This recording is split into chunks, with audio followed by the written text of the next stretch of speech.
Hello and welcome to the quarter century episode of the new incarnation of the How Long to Beat podcast.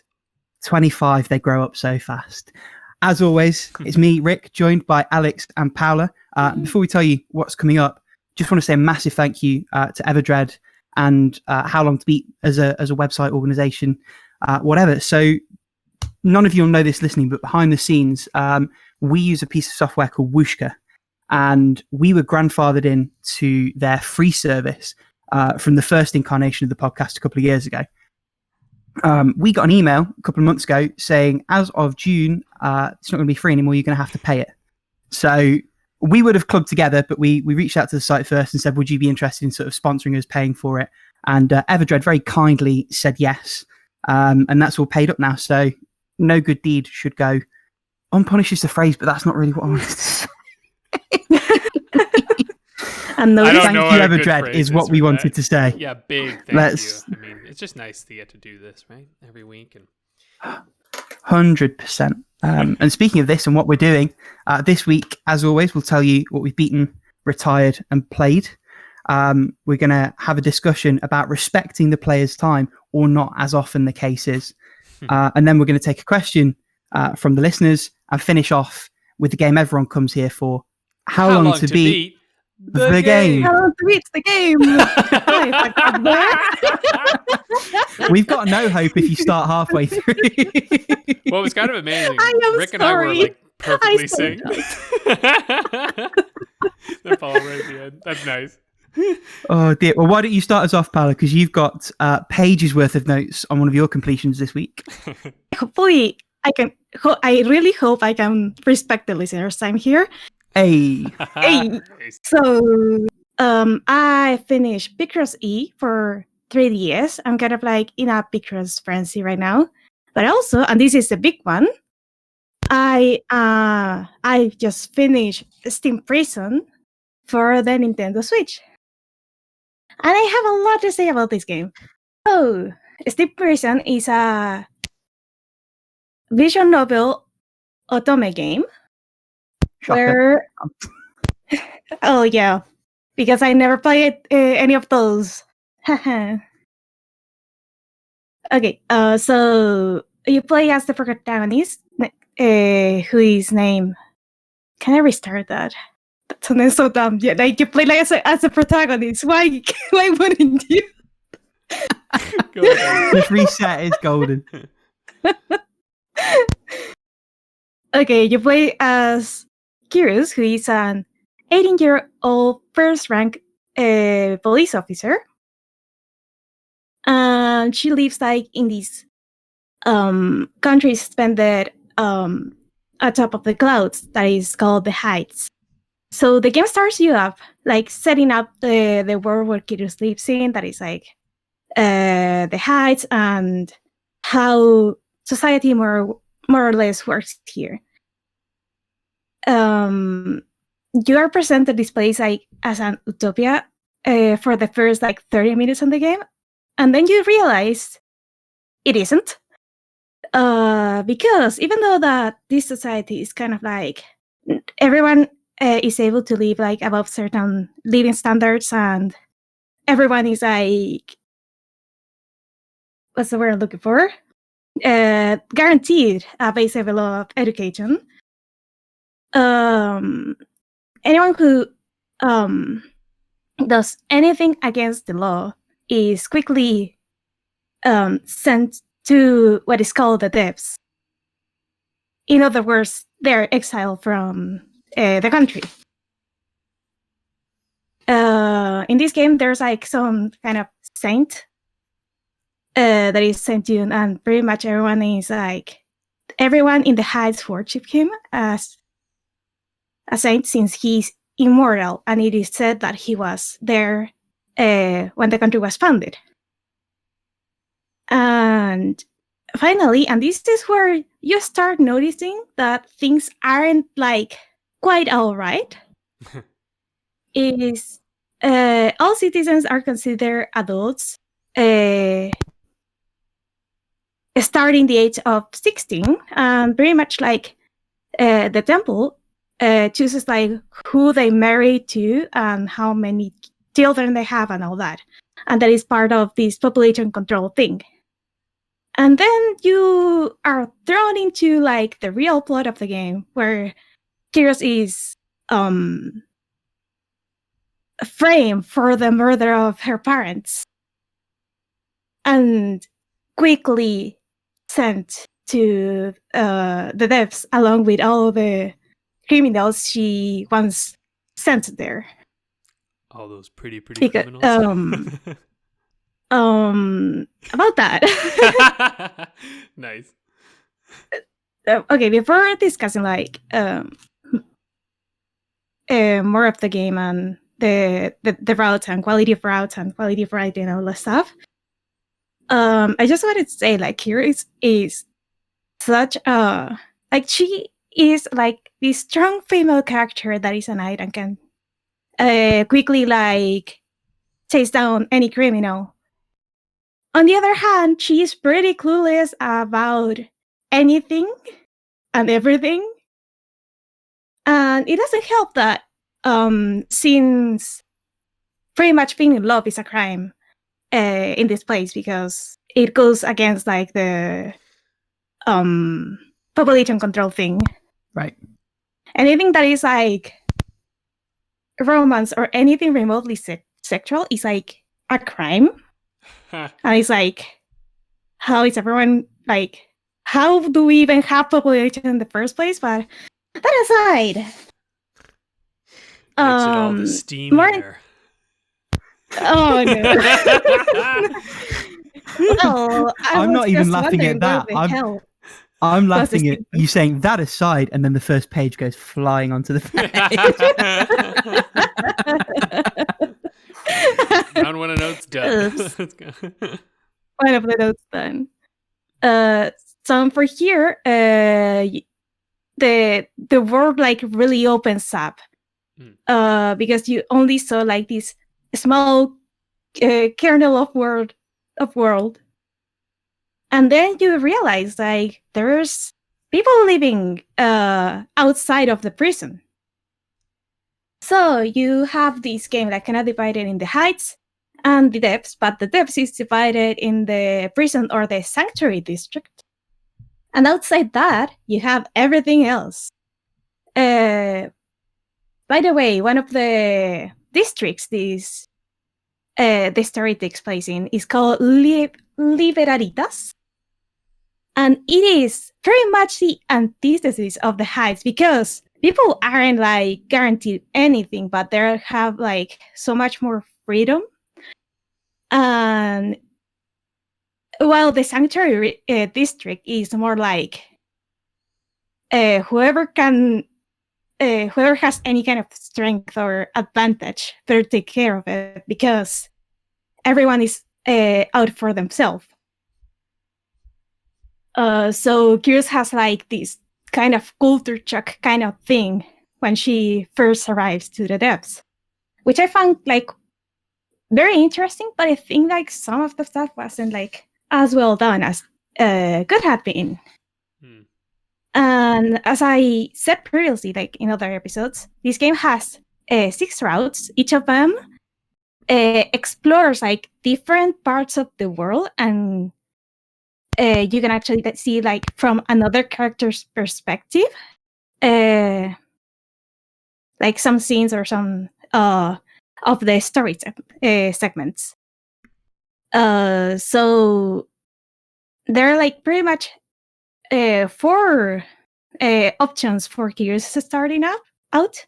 Like she can either like live in the sanctuary district and try to either try to go back or just settle in.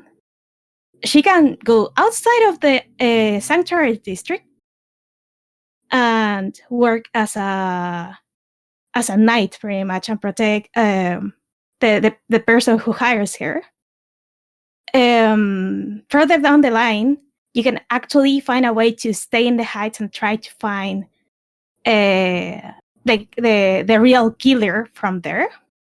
Though that road in particular I felt was kind of bullshit. And finally, Kyrus has this partnered partner in the police office that is like the one who is assigned to go with her out in patrols. In his route, the roles are reversed since he takes the blame for the murder and goes as a criminal, he's exiled as a criminal instead. But she gets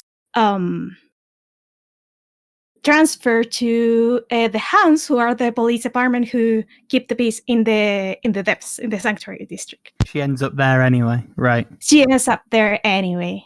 It's actually quite genius how they did it because it actually makes a lot of sense in the sense of how or why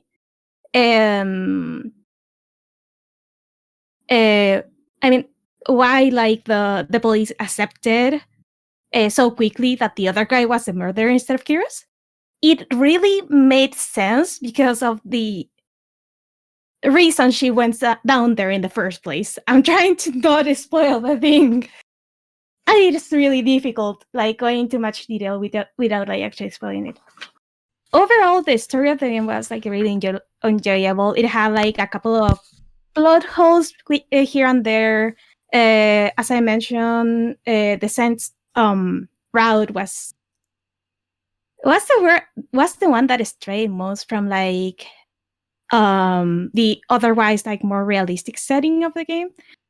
Okay. Realistic, like in big quotation marks.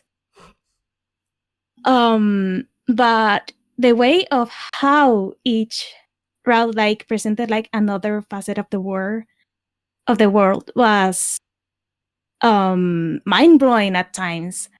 And even stuff that I was like, I didn't really like question myself about. It was like, oh my god, it makes so much sense now. And it's so messed up too. The game kind of makes me think of Pyre, to be honest. Like the whole concept wise, just. I thought that too, with the top and the bottom and all the different regions in the underworld. But yeah. Yeah, and the intersections. I kind of wish I played Pyre. Yeah. Oh, you'll love it, I reckon. It's got a very strong storytelling focus besides the basketball. Yeah. It's interesting because like I feel like this is quite a trope, like the concept of just like the banishment concept, you know, like where it's like you come here and then there's the undercast and they are the free ones, but are they free? And like, you know, that whole thing. So it's good. I've read like that setting like in a couple of other games, like executed in a different way, and it's actually interesting like how many different approaches there are to this. I forgot what I was talking about. Oh yeah. The writing. Sorry. Also, like, not all characters were like created equal. Like there were like two in particular. There were like Ulrich, that is kind of like this a spy, and Ataje, who is like another of the prisoners in the Sanctuary District, who had like some really well-written like backstory and motivations and stuff. And the pacing of the route was like the pacing of the game was the best in those routes. And finally, like after you cleared all of the other 32 endings of the game, don't worry, like the bad endings like take like a minute or a couple of minutes, and it's not Haku Kelor again, don't worry. Yeah, after you cleared all other endings in the game, you unlock the grand finale. It ended the game in such a satisfying note. It's like it grabbed this little gift in a really nice bow. So yeah, that in the music and art department, like it didn't stand out as much compared to other Otome games, but it still like has its own identity, even though some of the musical arrangements weren't as good. And finally, the amount of content is insane. Like, besides the main story, it has like epilogues, extras. It even has like profiles on all the characters in the game, I think, and some extra stuff to build up the lore of the game even more. would I recommend this? This is the important part. Yeah. I think I would recommend this game. I don't know if I would recommend anyone to play absolutely everything, though the grand ending kind of like makes up for some of the weirdness of one of the routes. I do recommend to pick up the Switch version if it's on sale, because right now the game is $65 to match the physical release in Japan, because well, that is what the companies do. The Steam version should be a little bit cheaper, but you would have to get one of the routes as DLC if you want it. I hate that as a practice, just as an aside. I hate Yeah. like when Asura's Wrath did it, that's when I first became aware of it as a thing that companies would do. And that's obviously quite topical as well, because that DLC is going away soon. Scummy as fuck. I do apologize. Carry on. It's okay. Like, I don't really like the Otome mobile games because of the same reason. Like, I'd rather have like all the content or not at all. Yep. And that's why I got the Switch version of the game. And finally, I would recommend this game, though I would recommend it less than other games. Okay. Mainly because of how the protagonist was written. I think it makes a lot of sense given the context of the game, like how she turned out to be. But there were like a couple of things I found really annoying, even though they were used to a kind of like comical effect, but I wasn't like really okay with them. Another, like, if you play Steam Prison, I would recommend for a strong and really fun protagonist, Psychedelic of the Asian Hog. If you want like a true steampunk setting, it would be called Realize. And if you kind of like enjoyed like how Kyrus used to be like a police officer and would like a game to fully realize that, I would recommend Color Cross Malice, who actually has like a more, I want to say like a more fully realized mystery that kind of like still matter like in every route. Because I feel like realized mystery. Yeah, I was thinking the same thing. It's sad. I'm laughing a little bit because I was like, a year ago, if you said those names to me, I'd be like, the hell are you talking about? And now I'm I recognize almost all of them. I'm so with you. Now. Yeah, I'm like, you've changed us, Paula. No, not cookies. So yeah, that's my review. I actually had to cut out a lot of it. Why don't I jump in there then? Well, thank you for that. That's a review. So this fella got a raise at work, and so he got himself a 4K TV, which is, actually you can see it. Well, they can see it behind me. Sorry, listeners, you can't, but it's nice. I mean, it's a TV. Yeah, you can picture it. You can picture it, right? It's 65 inches. No pun intended. Oh! No pun intended. Oh God. Oh my God. Rick is on fire today. Yeah, I was just getting tired. My other TVs are tiny. It was very tiny. And honestly, I'm my eyesight's not great. I haven't gone to the optometrist in a long time. And like the other day, I was playing Ori and the Will of the Wisps, and I was like, I cannot read some of this text. I was just like, or at least like the menu stuff, like I find menu text in general in new games, it's so tiny. But then suddenly I got the 65-inch 4K TV, and I'm like, I can read everything. Like it's all so clear and crisp. And I was playing Ori and the Will of the Wisps on it, and holy mother of all that is holy, that game is fucking gorgeous. It's like, my partner was like, I feel like I'm watching Finding Nemo. Like I was in like the segment where it's like there's water, it's like the Luma pools and stuff, and like it is so pretty. I know Game Awards are stupid and don't matter. It's like the Oscars basically, but like the fact that this game didn't get nominated for anything blows my mind. I'm like, this thing is like absurdly beautiful, and just like animation is gorgeous, and it plays so good. I essentially 100%ed it. I got 91%. The only things that I missed was just like, there were a couple energy things that I was like, I could go get them, I guess. But I have so much health right now that I can cheese every boss, so it's fine. You know what I mean? Like, I was doing great. But yeah, I completed like all the side quests, all the like bonus, like improvement things, abilities, shards, like everything. I got everything. I explored every inch of the maps because it's so much fun. And like they make it easy for you to do that. And it's just one of these games where like you're not always sure necessarily like, well, what exactly do I have to do next? And it's like, well, I can find out pretty easily if I need to. I just go explore a part of the map that's not there yet.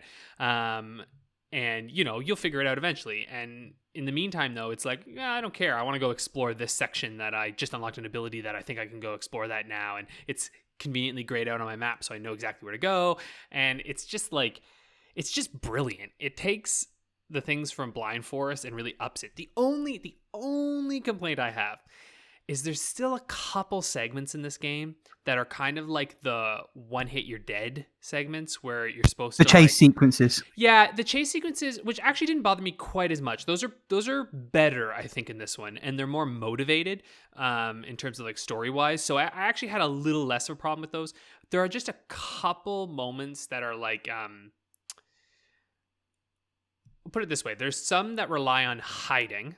And those aren't that fun because you just kind of have to figure out, wait, why do I have to, like, what counts as a place I can hide from? Because it's not a normal mechanic in the game, right? Like, you're not used to the idea of hiding. So when you get to a point like that and you're insta-killed, it's like, this is kind of annoying. And then there's also... Feels cheap, yeah. Yeah, there's also segments where...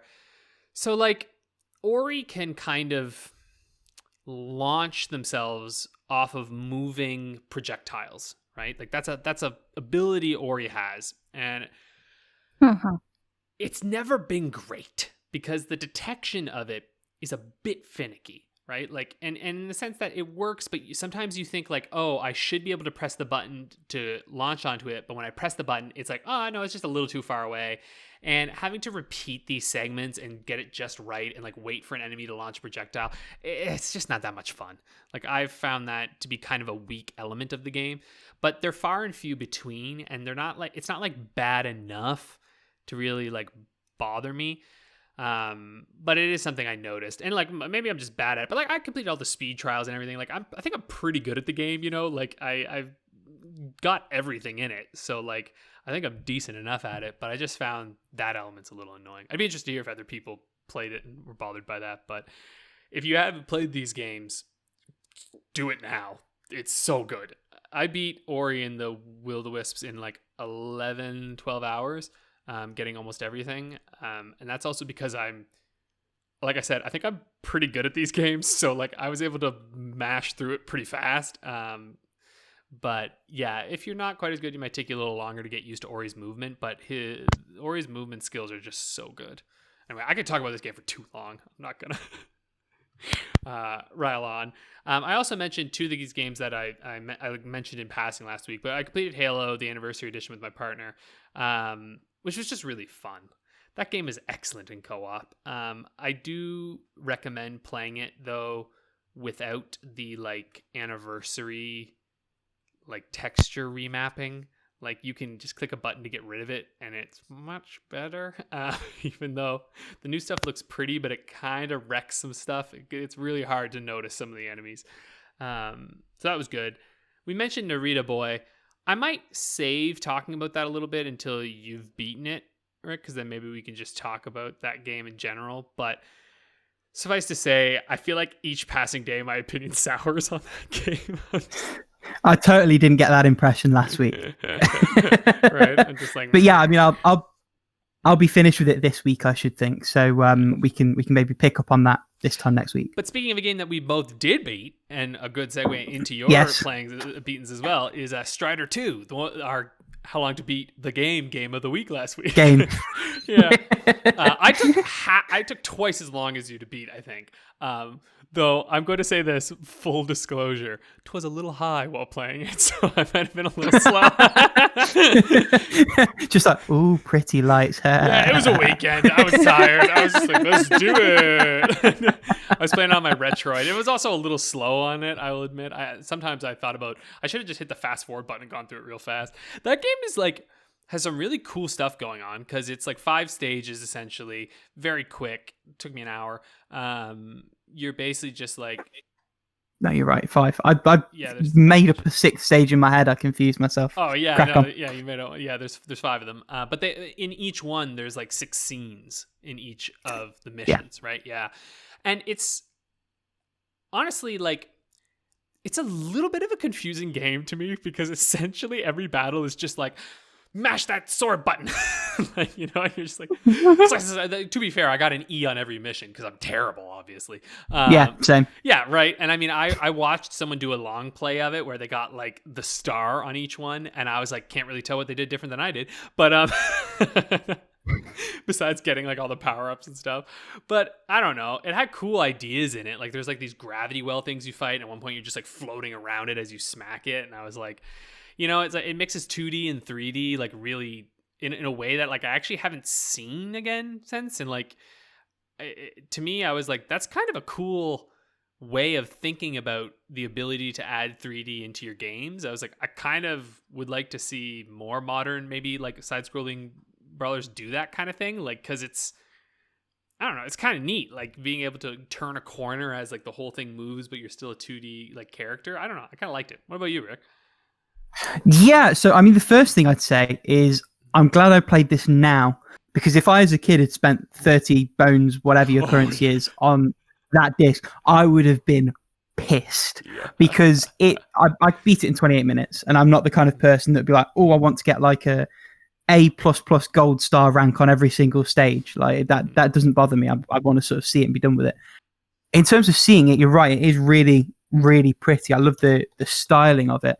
I think it benefits a lot from doing it that way. It's also interesting that we both played it handheld. So I played it on my PSP. So there's a long-standing way you can wrap a PS1 ISO so that it'll just run with the native emulator in the console. And it was a lot of fun there. It was probably a lot more fun than it would have been like having to get it all set up on a TV and everything else.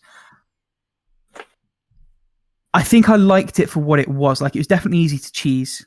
I think I said to you in the Discord yesterday, there's like an aerial move, which if you in the air press down, then up and attack, you like swing your sword fucking everywhere. And there are bosses that I did with 2 of those. Nice. It's not a difficult game in the least. But it is a lot of fun. And if you want to sail the 7 seas and grab a copy, you definitely should. Just don't expect a lot. Like you mentioned that gravity well boss. It's kind of an indictment on how little content there is that in a 28-minute playthrough, they use that boss twice. Yeah, exactly, which is criminal. Like if you're going to have a short game, and this is maybe a segue if we roll into what I've played to one of the games I've beaten. If you're going to have a short game, at least sort of make that content count. Yeah. And do creative things within that short playtime. The shortness should be a justification to avoid padding rather than something that is necessitated by padding. That just shouldn't happen. It's criminal. And so on that comparison, I also played a game called Nex Machina for PS4. This is by Housemarque, the creators of the upcoming Returnal, Resogun, Super Stardust, various other games. They have a niche, and this fits very firmly into that. So it's a very clean, mechanically tight, sort of balls to the wall twin stick shooter. And there's really not a lot of fluff. So you have move and shoot on your 2 sticks. You have a dash, and you have a special attack. That is it for inputs. And then it's all just different configurations of enemies and obstacles, humans you've got to run over and save. There's various secret exits, secret humans, all kinds of things going on. It's the kind of game that you could really, despite being beatable under an hour, play through again and again and again. And I think more than Strider, it gives you something to strive for in terms of improving yourself and getting better scores. It's much more measurable in the sense of what it wants you to do to be better, to improve those scores, to get higher numbers. And I want to emphasize that it's a great game before I pick on the nits, because there are a few things that really held it back for me.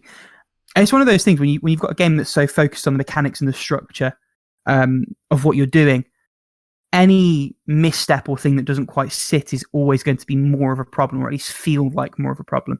And there were 3 things that jumped out for me. So the first is that special attack that you have. They are pickups. So once you pick it up, you've got it until you run over another. And there's a bit of a mechanic within it in the sense that there are 6 different ones and it's the same pickup for each. So when you open the box, it starts cycling through, and when you run over it, that's when it picks up. The problem is, in all the freneticism, you can pick one up by accident, and then you're fucking stuck with it. And there are some that are miles better than others, and I refuse to accept that that's a design thing done intentionally. Through and through. 100%. Oh, I play an it's so Operation fucking Series. annoying. Yeah, you get the stupid. You had the homing shot, and then you get the fireballs, and you're like, God damn it!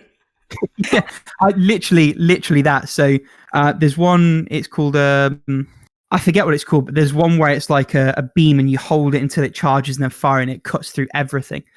Then there's another one that's like a small flash around you that takes fucking forever to recharge. And I can't tell you the amount of times that I had the proper shot, was like slashing up with it, and then I picked up this little pathetic excuse for a smart bomb, and I was stuck with it for like 3 stages until I could pick up another. And then you go to pick up the other, and you pick up the wrong one. It's fuck. So that was a problem. I feel like even in a game like that, you could have like a freeze frame and pop up and say, well, which one do you want? Or when you run over it, like, are you sure you want to pick it up? Even if you have to hit a fifth button over the top of it to select it, like click one of the sticks, and I feel like that's doable. And speaking of that freneticism, the second problem with there's certain things that I don't think were sufficiently signposted visually. The one that particularly jumps to mind, there's an attack that one particular enemy has, and then there's also some static lasers that do it, which is a thicker laser beam that you can't dash through.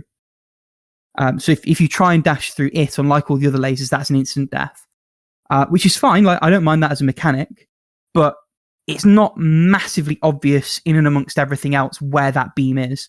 And the enemy that throws it out can also throw it without warning or without any clear warning, and like straight at you with no sort of realistic opportunity to dodge out.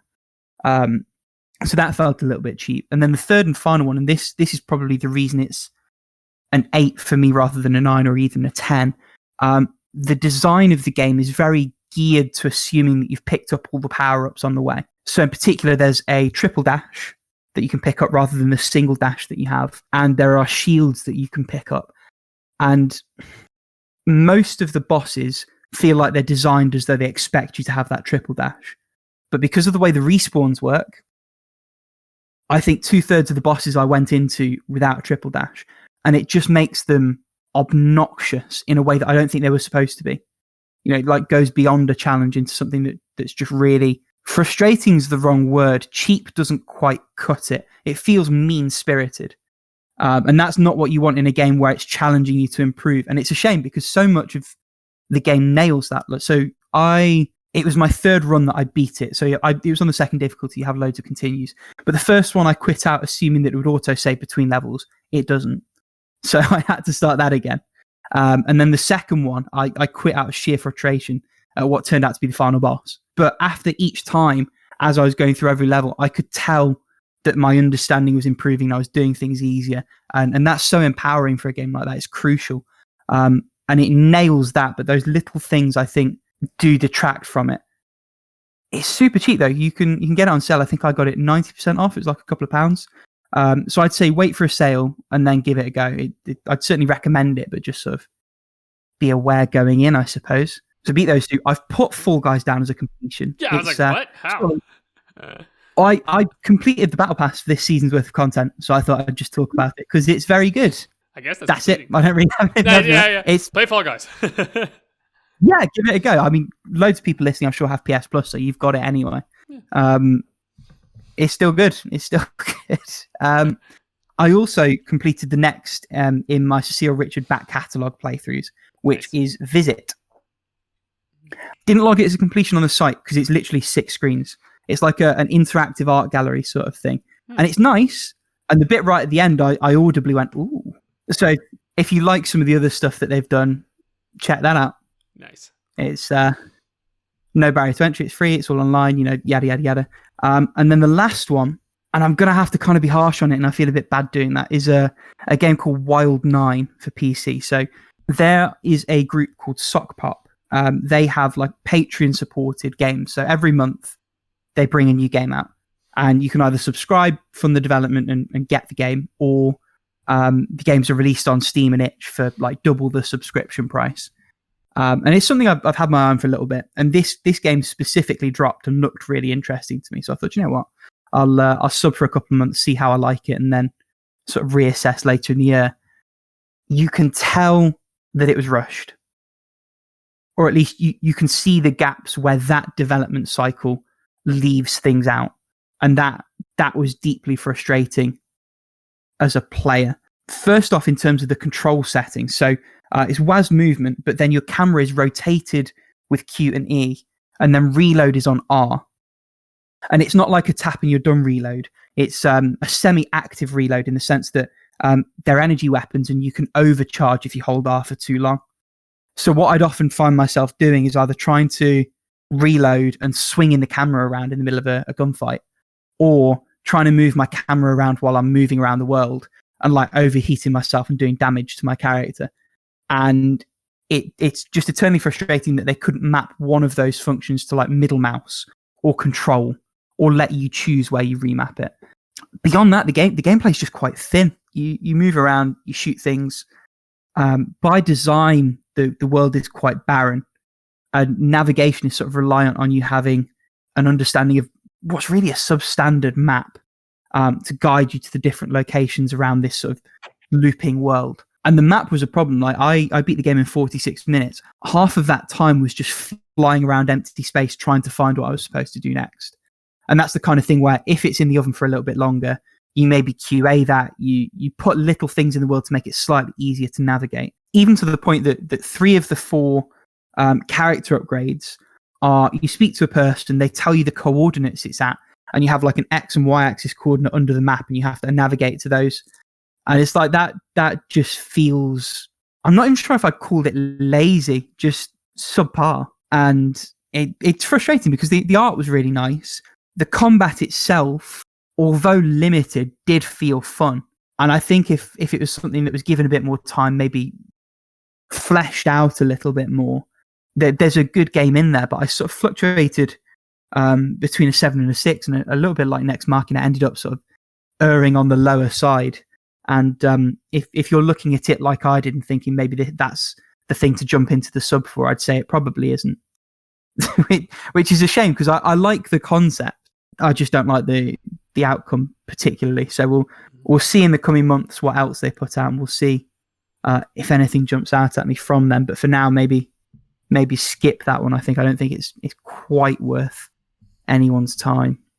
Well, so yeah, that's everything I've played. I'm quite keen to hear about some of the things you've retired, Alex. Yeah, I retired a couple things. Actually, it's not all that interesting, to be honest. See some interesting stuff. Yeah, it looks interesting, but it's not really. I retired Doom Eternal and Metal Gear Solid, but it's more like a to be continued than like a retired. You know what I mean? Like it's like, right.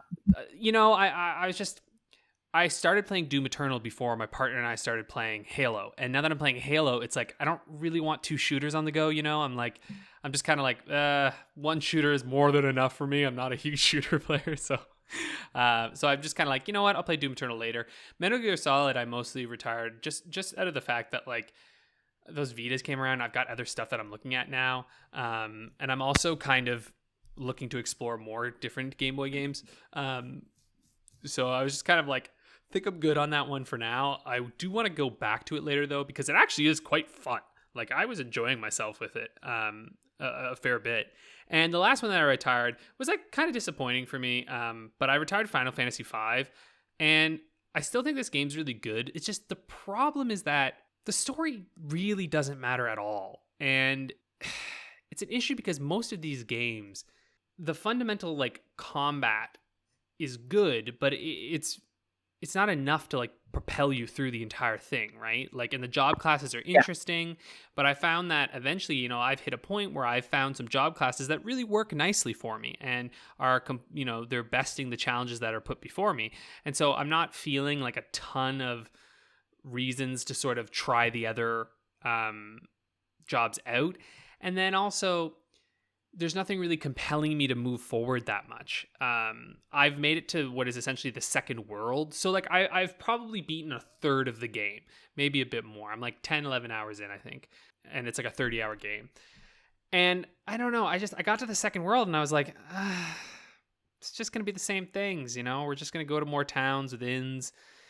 They're going to tell me something. You got to go do this thingy. I'm going to go pick up the MacGuffin and then we're going to go finish it. And I just was kind of like, you know, I think I'm good. So I'm glad I played it. I'd actually say that like it's quite good. And honestly, I might recommend just playing the first world because the first 10 hours is like, it's a good game, you know, like it's like, honestly, I don't feel like you lose anything from stopping, and you get like a fine story. It's interesting enough. And then you get to experience the cool gameplay. So like, weirdly enough, I would recommend playing this for the first 10 hours. Like, I think the first third of this game is fun to play. And who knows, maybe you'll be like, no, I'm in, and you want to keep going. But I don't think you lose anything from just stopping there. It's just like, totally fine, because really you're just exploring the systems and having fun with that. And you'll also have gotten the experience of like getting an airship and getting everything and really getting to explore the first world entirely.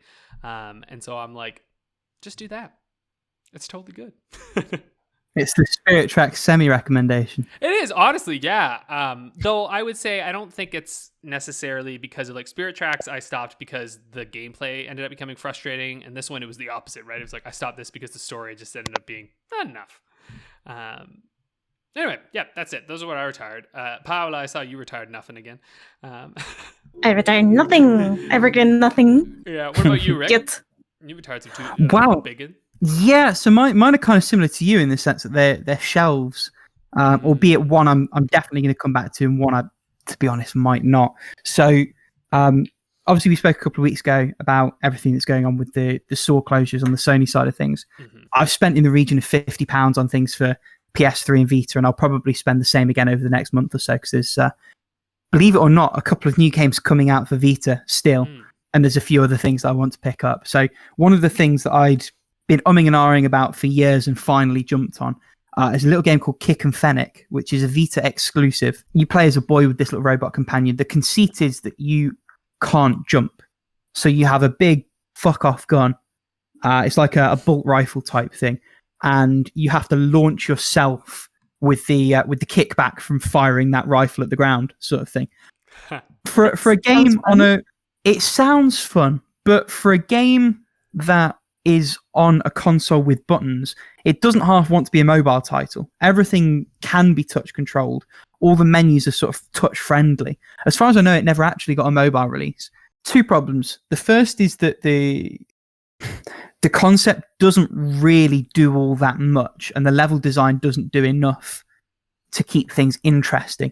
The other problem with the level design, and this might be me more than anything else, there are a lot of situations where you pass a point of no return and some of the little collectible MacGuffins are stuck behind you, and you can maybe see them on the other side of the wall on like a 2D map thing, but you can't go back to get them. And that is immensely frustrating. And it just sapped my enjoyment of the game. So I just found myself just sort of blasting through the levels. I got about a third of the way through.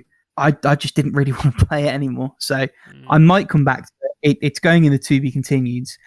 It's 50-50 at this point, whether or not it just ends up being retired properly. But it didn't cost too much, and it's something I would have wondered about eternally if I hadn't given it a go. So no regrets particularly. The other one is Ghost of Tsushima Legends. This one I'll definitely come back to. It's just a case of wanting to play other stuff for a couple of weeks and come back fresh. I think I said this a couple of weeks ago, because of the way it's structured, the first 3/4 of the story is sort of front-ended, and then you essentially have to play through it 2 more times at higher difficulties to get the loot to allow you to take on the end game. So I've done all the story through on Bronze and Silver. I've done all of the survival maps on Bronze, Silver, Gold. So I'll give it a few weeks. I'll play through the Gold level story stuff, and then I'll be ready to tackle the end game and finish it. But it's still great. It isn't any kind of indictment on the game. It's just the fact that I'm sort of 3 months late to the online structure that they've been putting together, I think. So yeah, that's my sort of retirements. And that's everything for those. Why don't we move Paula, on? do you want to... Oh yeah, sorry, go ahead, Rick. Yeah. Oh, you gonna say go ahead, Rick? No, I was go on, actually Paula. going to say We go ahead, Paula, you. but okay, we just like... Oh, right, there we go. We're in agreement then, that's all good. Paula, jump in, save us from whatever this is. From our weird segue. Okay. So I've been playing a bunch of stuff. Like I've been like really like jumping from game to game like every 2 hours or so. So I've been playing Age of Empires 2 Definitive Edition, mostly multiplayer stuff. Haven't touched the campaign yet. Picross E2 because the Picross frenzy is still ongoing. Animal Crossing New Horizons on Switch. I think I'm gonna like slow down with this one because like there's nothing new like right now going on or an event or anything like that. So I'm pretty much like saving up my money buying turnips, and I forgot to buy my turnips. God damn it.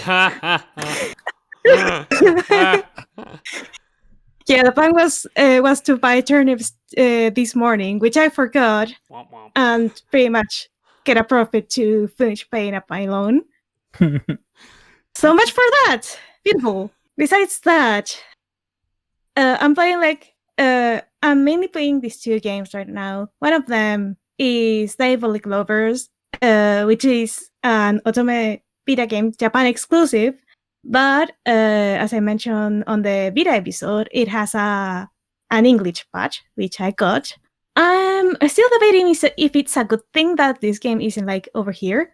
In what sense? Only because like the setting of the game is like you play Stewie, who is the daughter of a priest. Yeah, I think what's that? Yeah.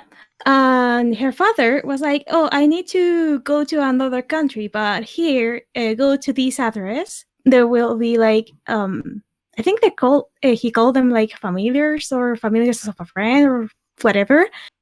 But he said like, they will take care of you. Poor Julie, my poor girl, like just walk into the mansion, and she was pretty much walking right into the wall's mouth because it's a mansion full of vampires, which I knew going in, but classic. The point is that only in Japan does the priest send his daughter to the vampires. Yeah. I'm still like I've heard that there's like an actual reason, and from what I got to watch from the anime, because before I nope out of there because they made Yui like a block of wood there. I also just want to interject for 1 second. I like Googled this, and I love that it says people also ask, is Ayato in love with Yui? Who does Yui marry in Diabolik Lovers? Is Diabolik Lovers a good anime? Why is Diabolik Lovers so popular? I'm just like, these are 4 very much Otome-based questions. Yeah, those people are usually the ones that watch the anime and didn't play the Otome game. Fair. Because to be fair, it is not that popular. So it's Twilight, but anime. I mean, Kawaii not story-wise, but you get Kawaii. I'm not gonna go into a rant about how trash Twilight is. Hey, look, I mean, you can love your sexy vampires all you want. No judgment from me. It's okay. Like, it's just like I've been watching like the book was better, and holy fuck, the English version of Twilight is so full of typos and errors and stuff. It's horrible. But aside, so yeah, like house full of vampires. What the hell can go wrong? Like just before Yui gets attacked, like this one guy is like, "Oh yeah, I got news for you all. We need this one alive. Don't kill her, please. We're supposed to take care of her."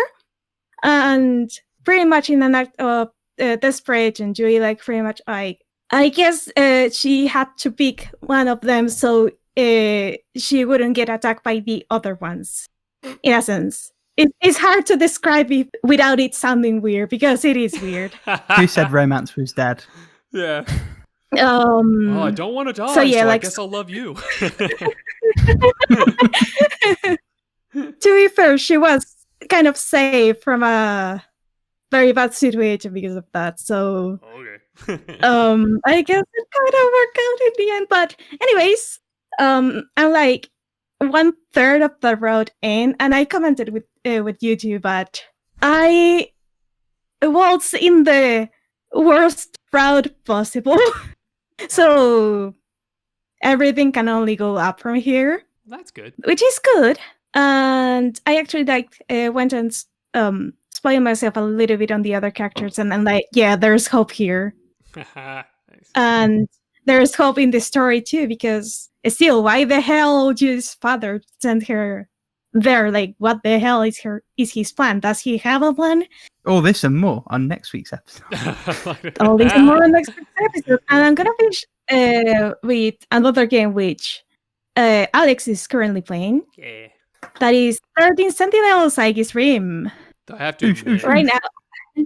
I'm playing it, Go but I have ahead. to admit that like I'm so in like heady research mode right now because like I have all these exams and essays due that It's the worst possible game. yeah, I haven't been playing it a lot just because I'm like, I'm going to wait until I finish my exams and then this game will get my priority. You know what I mean? Like, I need games where I'm just like, shut off, dumb brain, play. You definitely need like a little bit of headroom to take in everything that game gives you. Yeah. 100%. Yeah. Like, I really want to like sit down and play like for hours and hours on end with this game, but I have to pace myself because of all the information you're given. Yeah. Right now, I'm done. I'm done with the prologues. The options have opened up to me. I pretty much been jumping in the story between characters that kind of makes sense, which is kind of nice because when I saw like the selection screen in the story, I was like, where the fuck do I even begin? Excuse my French. But it is set up in such a way that whenever you finish like a little story segment, you're given like these little breadcrumbs to go investigate in another place, which is amazing. And I love that. I'm still confused. I wanted to do like this board with like conspiracy stuff, but my brain is already spaghetti with this game. Get out the red You'll be strings. confused for like 90% of it. Don't worry about that. That's a thing. That's how it goes. Nice. Well, That is- I'm enjoying the combat though. The combat too. Hmm. So what are your thoughts, Alex? oh yeah, I was just gonna jump into just like I said, I haven't made much more progress. I'm not even done the tutorials and stuff yet. I'm like still only like an hour and a half in, but I'll have probably a lot more to say in like 2 weeks or so once these freaking exams are over. But I'll jump in just with what I'm playing really quick here because I don't have much to add. Playing Halo 2. Looks amazing on the 4K TV. God damn. And it's so much better. I can see everything easier now because, split screen. It's like I have a whole TV's worth of screen now. I started playing Genesis Noir. Really cool so far. I'm not very far in. I've only beaten the first little segment of it, but it's really cool. And I think worth checking out for sure. It does have some of those rough edges like Abatage mentioned on a couple things, just like control-wise, but it's pretty interesting. It's definitely unique. I'm also playing Gravity Rush because I've always wanted to play this game. And I really dig it so far. Like, I just think the control scheme and like soaring through the air is just really fucking fun. And the fact that you're basically just kind of hurtling around to me is like really neat. I like the idea of falling in any direction. It's just kind of cool. And it kind of like hits that like fun. And it's got a lot of cool presentation styles. Like, I like the different ways that it presents itself. Yeah, I don't know. It's a weird game. And I like it. It is very trippy. Yeah. Yeah, trippy's a good word. Yeah, it's trippy, right? And like it takes you a second to recognize how it works. And like I'm getting a better hand now on combat and like, flying away and zooming at people. Like I'm getting better at that. For a little while there, I was like, oh god, I'm terrible. But yeah, it's good. So that's what I'm doing. What about you, Rick? What are you playing? Yeah, so some of the same stuff as always. So I'm still plugging away at Freedom Wars. It's definitely better the further you get in because it sort of opens up, the story actually starts to exist. And you get to sort of see more of this world that it's crafted for itself. It's really interesting, the way that it plays with its concepts and the way that it fits you and the narrative in and around them. The combat is still a little bit samey, but that I think is just a genre thing. It's fun enough for what it is, and it'll be fun enough to see me through the story. I don't think... the impression I get is that... So for anyone who's not aware, the concept is that you have like a million-year sentence to earn off by completing missions for your home city, as it were. And I think maybe 100,000 of that will be from the main story. There's no way I'm clearing that sentence. It's just not going to happen. So I don't have that kind of time to commit to that game, but I'm certain I'll finish the story, and I'm having a pretty good time with it so far. Sounds like Japanese Suicide Squad. A little bit, just without the edge and all the like top 40 tracks. Yeah, instead it just has anime girls. You say that like it's a bad thing. I'm still playing Witch Eye. That's still great, sort of mobile popcorn. I've played a bit more of Hades. I got to the final boss, whittled his second health bar down to like a quarter before succumbing, and it was so frustrating because I almost had him and then I didn't. So I haven't played since. I need to decompress a little bit before I go again. And I was saying on the forums, I don't know if I'll minor spoiler to see like the proper ending. You essentially have to have 10 successful escape attempts, or at least that's my understanding of it. I don't know if I'll stick around that long. I feel like one and then sort of watching the proper ending on YouTube will be enough for me. Because as much as I enjoy it, it seems like the content will be largely the same. And I'm not sure I can justify another 9 runs of that when I've got so much other stuff that I want to sort of give time to. And it's sort of interesting being at this point. I sort of took the mick out of you a little bit when you're like, oh, it's just a roguelike. But I sort of get where you're coming from now. Like, I'm starting to come around to that point of view. You don't have to look so smug about it, but I am starting. Well, you know what? I didn't even care because I knew you would. I was like, he'll come around. But yeah, I mean, the core game is still exceptional. And if you're the kind of person where that clicks for you and you just want to play it all the time, I totally get that. Caveat, I think if I had a Switch and I had it on that, I think I'd be much more inclined. Because it seems like the perfect game to play for 10-15 minutes, lock your Switch and put it down. Well, yeah, it'd be better. With PC, you're sort of... Sorry, go on. I was going to say, if we were traveling these days, then like, yeah, this game, I'd probably still play it. Yeah. Go on, what you say, Paula? Oh, we made Alex get a Vita, 2 Vitas. It's your turn to get a Switch. Yeah, well, when they announce the Pro, believe I'll be all over that. Oh, and when SMT5 comes out, believe I'll be all over that on launch as well. Nice. That's the long-term plan. But yeah, I on PC, it's a bit of an undertaking. You have to boot it up. You've got to like sit down and go at it. And I think that is a detriment to my personal enjoyment of the game. But it is still excellent. Like it still sits as a 10 for me, mechanically, story-wise, visually. It's Darren Korb's best work musically, as far as I'm concerned. It's just a shame that it wants me to play it 10 times. I've played about an hour of Narita Boy. Not much more to say beyond what we spoke about with Advertise last week. It really is clicking for me, despite its evident flaws.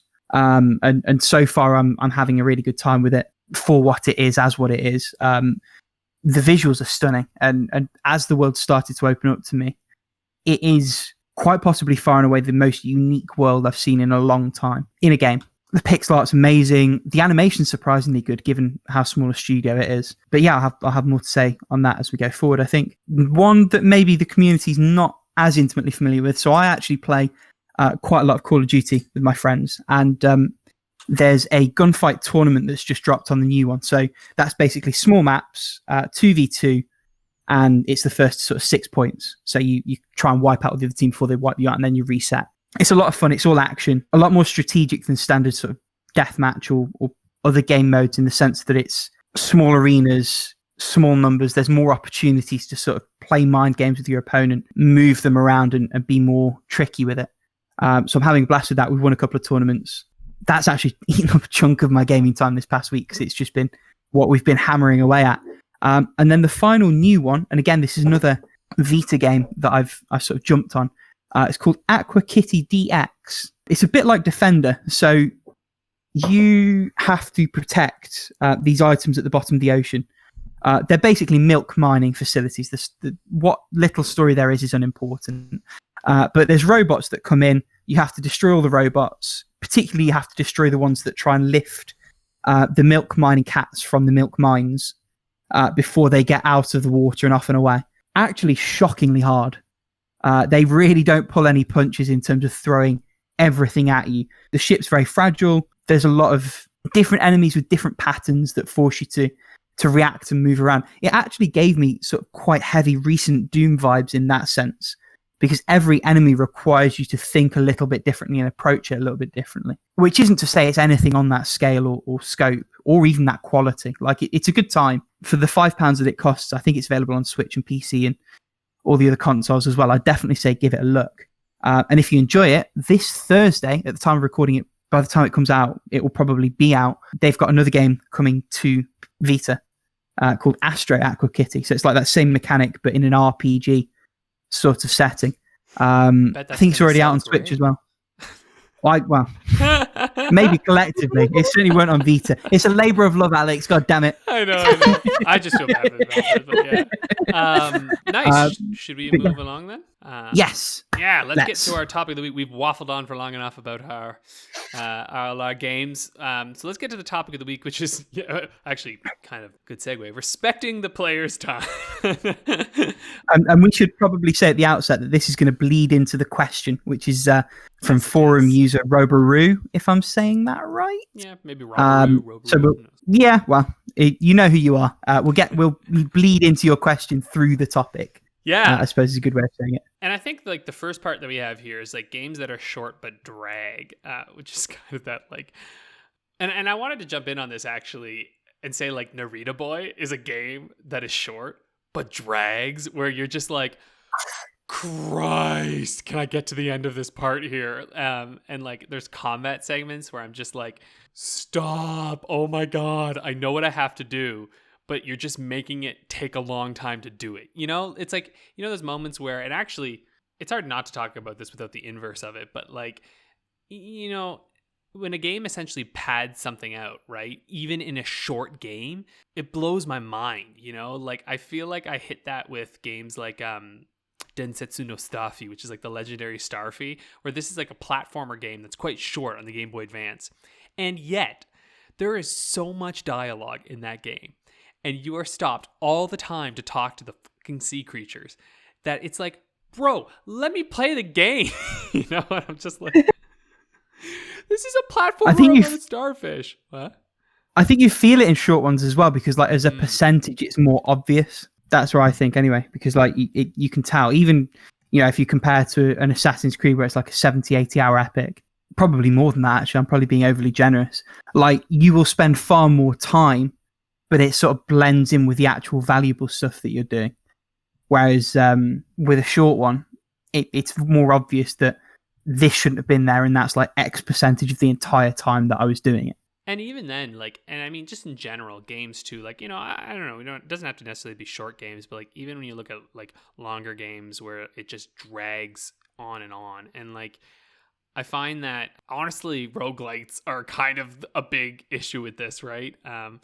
Some of them certainly can be, yeah. Right, where you get hit with this moment where it's like, okay, so I get the main gameplay mechanic here, and I get the narrative conceit, and then it's like, so how many arbitrary times do I have to do this before you decide I can progress? You know what I mean? Yeah, I know exactly what you mean, actually. That's I sort of felt that with Neurovoider, actually, a couple of weeks ago, where like an actual run full through probably takes maybe an hour and a bit, and the normal levels are relatively easy once you get a grip on it. But the boss is kind of a bit of a ball ache. And obviously, if you fall at the boss, you've got to play through 5, 10, 15 of these relatively manageable normal levels again and again and again. And eventually it's like, all right, I get it. Can we move on now, please? Which I think is what you're sort of saying. So, Paula, what do you think? I don't usually play like super short games. I started like pretty recently, but the ones that I played and are like kind of drag like at some specific sections of the game. One example would be like the original The Legend of Zelda, especially in the last level, that mountain. It has so many rooms, so little room to breathe, that each room has you like on your toes, trying not to run into anything, not to die. Which is kind of hard considering the enemy combinations that the game throws at you.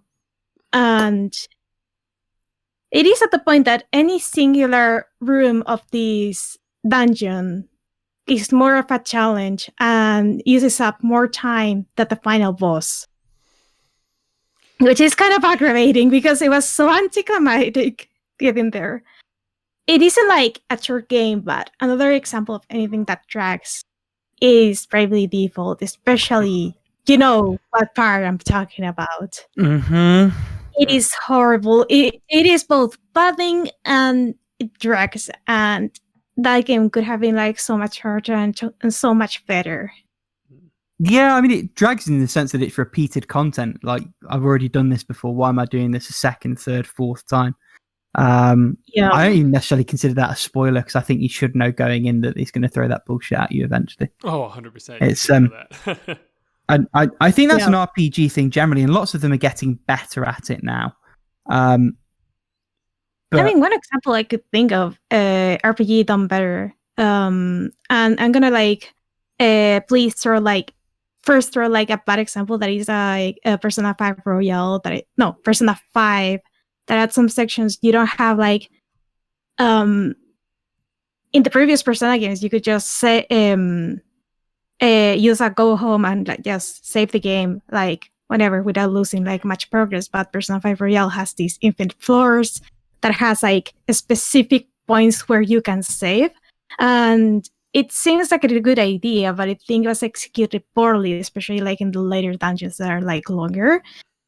And without going into much of a spoiler, I feel like the story kind of drags past some point and it's like, please either kill me or finish this game quickly. At least in my opinion. Well, and if you die in that game, like if you're in the dungeon, I didn't hit that game over once, but at some point I was like, okay, if I were to hit like a game over here, or if something happened and my PlayStation just turned off, I would lose like half an hour of progress. Well, other games like Shin Megami Tensei 4, just even if you die, because that game is hard, it brings you back into action, and even like to the specific point where you were if you play like in play coins so fast that is like every game should be like, every RPG should be like this fast to get back on track. And the combat is so much faster than so many other RPGs that I played. Yeah, combat animations are actually a real sort of sticking point with things like that, and it's good when games let you turn them off as much as they're nice. Well, it's also a question of pacing, right? Like, this is the big thing with this. It's like, it's just, is the game paced well, right? Because you look at a game, for instance, like we talked about Strider 2 earlier, which is a game that has zero fluff and yet also somehow does, right? Like, it has like that repeated boss at one point, but then at the same time, there's like really no fluff in it at all. It's just like, bada boom, bada bing. Which is great. I would prefer that than if that game was like padded out to be maybe 3 hours long and just had like random extra segments in it. But at the same time, there's like no pacing in that thing. You know what I mean? It's just like, boom, okay, boom, okay, boom, okay, now you're fighting this boss again. Now you're fighting this boss. Now you're fighting this boss. And you're like, holy shit, guys, like slow down, you know? Like, I mean, there is pacing. The pace is balls to the wall fucking extreme. I know, right? Yeah, and you're like, ah. And so, I don't know. Like, I find that I feel like for a lot of modern games, especially, there's a bit of the design by committee issue that happens where individual moments often feel well paced, but it requires a really good director or someone who has a really strong oversight on like the whole process to sort of see how the game is functioning as a whole. Because I think for bigger games for sure, yeah. Yeah, right. And like not even games that you wouldn't even think, like most games in general, right? Like if you have a studio working on it that's got more than like 5 people doing the game, you know, it's like if there's departments, sometimes departments get really obsessed with their thing, right? And then it's like, okay, but and ultimately the reason I get passionate about this too is like, you know, I'm a theater director, like in, you know, film as well. And so my job is usually to see the whole, right? To look at the entire thing. And you see this actually with actors. This actually is kind of a nice parallel. Actors like to act with a capital A, you know, where they get to really feel everything and they're like on stage and they're feeling the moment.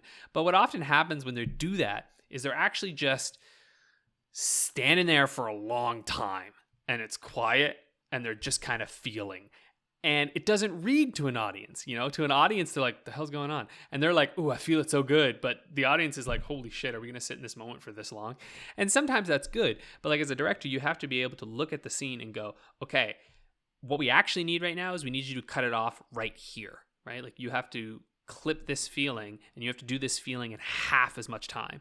And I feel like in a lot of games, they don't always get that. Like if I see this, goddamn, I hate this. It happened in Ori, but I'll forgive it a little bit because it was at the very end. But goddamn segments where you lose control and your guy's like kind of stumbling and is in pain and is like walking and it's like, oh, and it's really dramatic. And you suddenly walking super slow. And, I'm like, fuck this trope, man. It's so stupid. And it like doesn't make any sense. And it's like literal dragging. Hey. But it's just like, it belies to me this fact that in some games there has been no oversight. And I think it's important, like that's my little rant on like direction in games. But I think it does matter, like I think sometimes we're quick to be like, no, game directions, that's not that important, right? It's like everybody who's working on it. You're like, no, of course everyone working on it is important. But that also means the director is important. You know what I mean? Like you can't say like everyone's important and then say they're not important, right? That person's not important. So I don't know. I kind of look like there needs to be a balance, Yeah, I think there's a marketing component as well. And we probably do ourselves a disservice. Like if you think back to the Order 1886, I didn't play that game, so I can't really speak to the qualities of it. But that was like a 6-hour experience at the start of this new generation, charging sort of full box retail, and it was ripped apart for being too short. Yeah, and I think, in fairness, we've moved on from that as a sort of collective audience. I don't think that's necessarily the way it would be received is the word I'm looking for if it came out today. But it is a thing where you probably have sort of big studios with that in the back of their mind going, well, it has to take at least X long, come hell or high water. And if there isn't that long of content, that's when things like this maybe start to creep in. Yeah. Like the other thing I've noticed. Oh, sorry, go on. I was thinking, like, especially with games creeping up in price, it has become like more and more of a thing that people like put more content of the game that it could be like bearable. No, or that it would like actually make sense on the setting. Like, I mean, like I play, for example, Super Mario Odyssey. That is a fairly, I want to say, a short game because I tend to play like longer games, and it took me like 12 hours to beat with minimal side content. But I feel like, I mean, I already felt like in Breath of the Wild the cutscenes were like a little too much, but there wasn't like a reason to collect them all. So there were more than you actually needed. If I wanted to collect like all the moons in Super Mario Odyssey, the moons are like a weird thing to me because they're supposed to encourage like exploration, but I feel like a lot of them aren't really hidden. Or sometimes you just find like a bunch of them and it's like, okay, we're just putting a lot of moons here just to for the sake of it.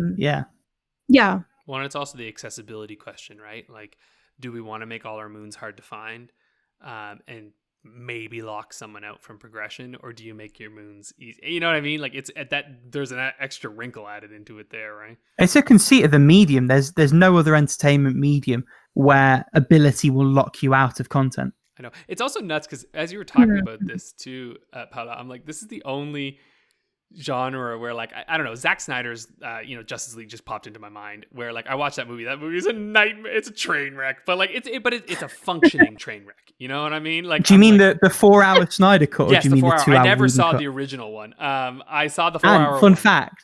Yeah. Only half the people who started the 4-hour one finished it. Oh, I believe it. I watched with my partner and we were laughing on the whole way through. It's insanity.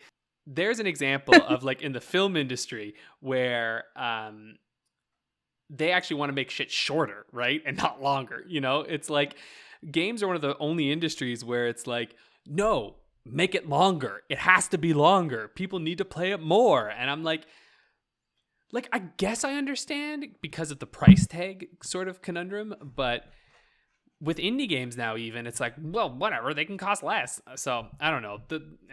And that's the beauty of the industry, that you now have like multiple options at multiple price points, and indies are so much happier to be genuine with what they're offering and how long it takes you, and price accordingly, generally speaking, which is really good. I was going to say something else as well. Oh yeah, that's it. On the point of they have to be longer. Interesting counterpoint. CDPR were quite open in the sort of run up to Cyberpunk that the campaign was going to be a lot shorter because they wanted people to actually finish it. And that's almost the movie idea sort of bleeding back in the sense that like you want your audience to be with you all the way. And again, the nice thing with games is you're not locked in to a single path the way you are with a film edit. You know, if you want to give someone who's obsessive compulsive about all the things on the map a load of Korok seeds, they can go and find those. If they want to just bum rush the main path, yes, that includes you, Paula. if they want to, yeah, and I took that personally. But yeah, no, you have options, and I think that's also, if it's designed in such a way as to make those options something that the player has agency over, I think that's a good development. One other thing potentially before we sort of bundle on, because it's something I was thinking about when we sort of, I say we, you make the agendas, Alex, I can't take any credit for that. When the agenda was available to me ahead of this episode, in terms of pacing and agency and all the things like that, there's an interesting comparison to be made between visual and kinetic novels and walking simulators, one of which I can tolerate, one of which I very often can't. And I think a big part of it is most visual novels, as fast as you can read is as fast as you progress.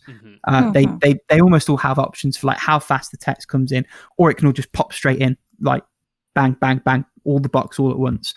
With a walking sim, you're constrained by how slow or fast the developers decided you get to move through the world they've made. And often there's less sort of to absorb while doing that versus like all the words that are involved in a VN. I think we've touched on this in previous episodes, where those scripts like far exceed full-on big novels a lot of the time, in totality anyway. And in terms of respecting the player's time, that's a big thing, where VNs are just like, yeah, do it at the pace you want to do it. The text's all there, almost like a book, because it almost is. Whereas the walking sims so often don't. And it probably bleeds back into sort of time expectations again, where because these games are normally big and 3D and big sort of audio-visual experiences, because that's part of the draw, there's almost a weight upon them to sort of justify themselves with time. And I think the few that I've liked, so Tacoma is a really good example, to the extent that it is a walking sim. Novana's another one. They all feel like they go at a clip. They don't sort of make you sort of stop and sit in the moment too long. And maybe that again goes back to what you were saying about the moment being allowed to drag because of sort of self-indulgence in one form or another. It's like, do you know how long I worked on these assets? Legit. You're gonna stare at them. Sorry, Paula, what were you gonna say? Yeah, I was gonna say that in terms of how some visuals respect the player's time, well, it depends, because there are some where you have to do like very specific stuff to get like the best ending to the story, or see like certain parts of the story. Yeah. And that would be like, for example, Lost in Prison, where you have to get like all the endings to see the great finale, and Los Mafia as well. But there are other cases like Steins Gate, where getting like the true ending, you have to trigger like very specific flags. And I remember like getting them all, but the game glitched on me and I didn't get the ending.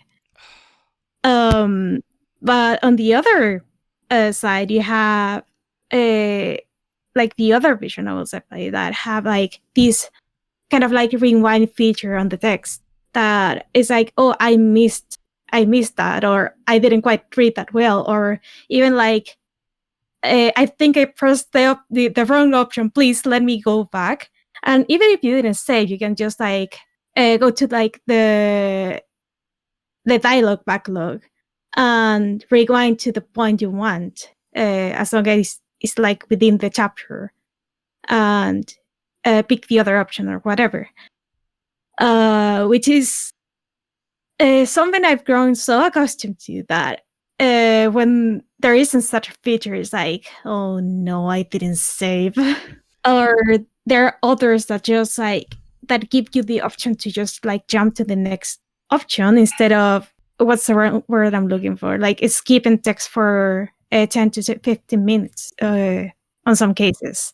And this is a great excuse to praise 13 Sentinels Aegis Rim again very quickly, because its flowchart system lets you skip straight to where you want to be. Speaking of 13 Sentinels, like even if you do stupid and press the dialogue like too many times, like I usually do, you can just like skip or jump straight to another thing, and it's quite. I really like that system. Yeah, so all this sort of bleeds nicely into the question that it spawned from, which again came from Roberoo, which was, what's the longest game you've played that felt far shorter than it was? And for me, that is just simply the longest single-player game that I've played. So excluding Rocket League for obvious reasons, although those 2,000 hours have flown by, believe you me. So the longest single-player game I've played is Final Fantasy Tactics A2 Grimoire of the Rift for Nintendo DS. I have 118 hours logged in that game, but it breezed by. That game just sucks you in so easily, so completely. There's so much variety to those systems. There aren't any particular sort of roadblocks. It's all a real steady clip. It felt like I spent half that amount of time, and there you are. Close second, Cyberpunk. It's the third longest game. Persona 3 Portable definitely doesn't sort of feel shorter than it is. It feels exactly as long as it is, as good as it is. Cyberpunk went very fast. Yeah, I think I was going to mention The Witcher 3, like because I think I just enjoyed it a lot. But this was a hard one for me because I'm like, I don't know, actually. I'm like, games tend to feel how long they are. You know what I mean? Though there are games that I get lost in while I'm playing. Like that for sure has happened. And one that surprised me, actually, and that was Assassin's Creed Odyssey. And it actually really kind of brings you into it. And the reason I say this is because it's like, it very much plays like the Odyssey in some ways, wherein you are traveling to different locales and then a series of stories unfolds in them, right? And there are a lot of different islands. And so it felt kind of shorter in the sense that it was like, you got to an island and you experience this like quest on this island, and it's usually unique and really interesting.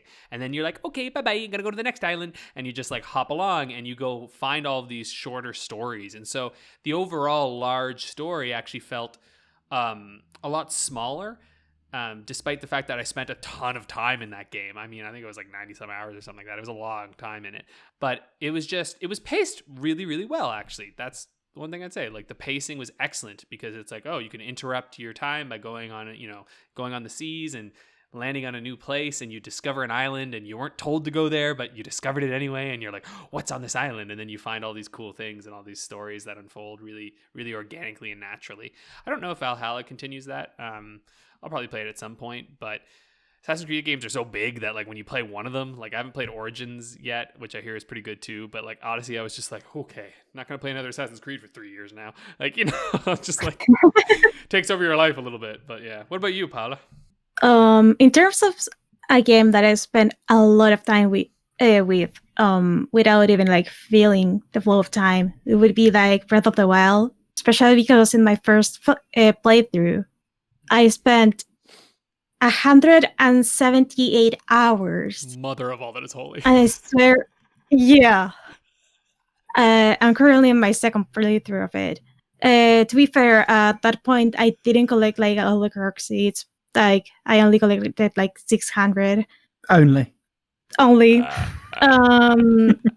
really have like a lot of fun, like every second of it. The other game that it said that it felt like a lot shorter than it would be like the Shin Megami Tensei 4 duology, I think. Especially Shin Megami Tensei 4, the base game, because I did every single side quest available at the end of the day. Snap. I noticed that. It was at some points it was like, oh, I've been playing for, I don't know, 5 hours straight. Or I'll be just playing and suddenly it was night. It's that would have fully qualified for me if not for the fact that I spent like 50 hours less with it than I did Tactics A2. Also, like, so my playthrough was 74 hours. A good 5 to 10 of those were fighting Beelzebub, which, Christ alive, that boss, you know what I'm talking about. Holy shit, that boss was difficult. Just want to say Sorry, go on. that the quote-unquote boss that I had more problem with was like the first like dragon thingy you have to fight before the Minotaur, and then everything was a breeze for me. No, Beelzebub, I went through like 15 different party comps trying to find something that would work. But yeah, no, it's credit to the game that I enjoyed that so much. Yes, go on. Nice. No, that's great. Well, thank you very much, everyone, for sharing those things that were long but short for you. Let's hear. Actually, I would love to hear, listeners, if you had any games that you found were short but long, or short but dragged, or long but short, or all those things, all those different random things. But why don't we move on to a game that is short, and that's How Long to Beat the Game. The game. Yeah. So I brought up the randomizer, and I found one from way back in 2006, Viva Pinata, the Xbox 360 game. Oh, that's going to be disgusting. Oh, yeah. Oh, no. I saw this and I was like, oh, that's a hard one, actually. Like, I have no idea. Oh. This was received quite well at the time. It was. But it also had like a really well-received DS spin-off, fun fact. Yeah. That nobody remembers. I think, so like, I remember with this game, I think people were pissed because like it was Rare, right? Like Microsoft bought Rare, and so Rare is making like this Viva Pinata game, and they're like, "What is going on?" But then when people actually played it, they were like, "Oh, it's a good game," and were quite shocked. For those who don't remember, Viva Pinata, I mean, how do you even describe this game? It's like the Pokemon breeding thing, but with pinata animals, right? Like you keep them, they interact with each other. They have like pinata babies. Don't ask. I mean, I'd never played it, but that's the impression I get from the outside. Yeah. You're doing like, it's like gardening and whatnot.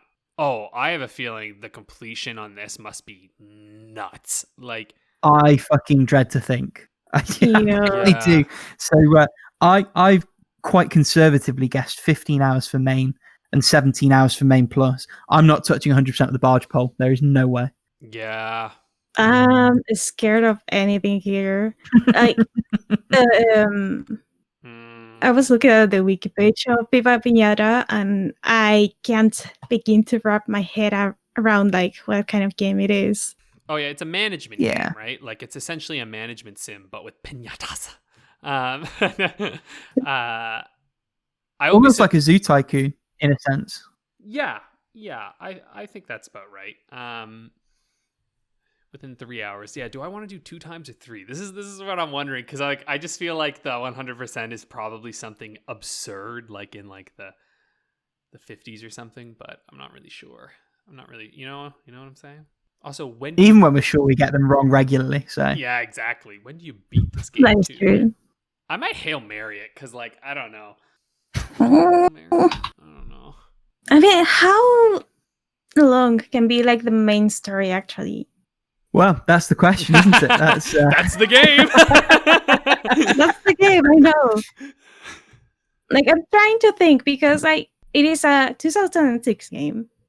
Yeah. And the creators, like, the project was headed by the team that make the Banjo-Kazooie series. Yep. So I'm like, I don't even know where to begin.